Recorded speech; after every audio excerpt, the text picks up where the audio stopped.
হওয়ার পর থেকে কিন্তু এই ধরনের আত্মবিধি লঙ্ঘনের ঘটনা ঘটছে, বারবার কিন্তু অভিযোগ করা হয়েছিল, কিন্তু সেটার পরও কিন্তু আমরা তাদের পক্ষ থেকে কোনো প্রপার রেসপন্স কখনোই পাইনি। আজকে আমরা সকাল থেকে যেটা দেখছি, প্রথমত পোলিং এজেন্ট নিয়ে গতকালকে রাত থেকে সমস্যা। পোলিং এজেন্ট কীভাবে নির্ধারণ হয়েছে, কারটা নির্ধারণ হয়েছে, কারটা বাদ পড়েছে, সেটা কোনো স্পেসিফিক মানে জবাব কিন্তু আমরা প্রশাসনের কাছ থেকে দেখিনি।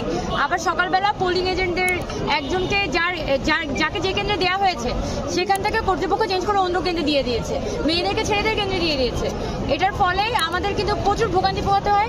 শেষ পর্যন্ত সকাল 9টা বাজে আমরা আমাদের পোলিং এজেন্টদেরকে জায়গা মতো তাদেরকে পৌঁছানোর পরে দেখা যাচ্ছে যে কেন্দ্রের আশপাশে নানানভাবে এই যে লিফলেট দিয়ে এখানে দিতে থাকে এবং ভোটার ম্যানিপুলেশনের চেষ্টা করা হয়।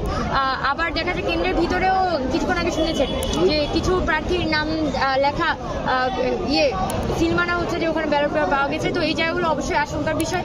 আমরা পরিস্থিতিটা অবজার্ভ করছি এবং অবজারভেশনের ভিত্তিতে সিদ্ধান্তটা দিব আর কি।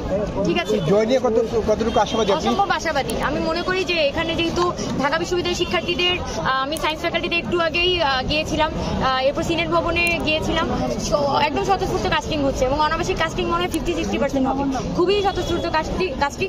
সেখান থেকে আমি আশা করি যে এইবার নিরপেক্ষ প্রার্থীরা বের হয়ে আসবে এবং আমরা যারা ক্যাম্পাসের জন্য কাজ করতে চাই সেই ধরনের স্টুডেন্টরাই আসলে এখান থেকে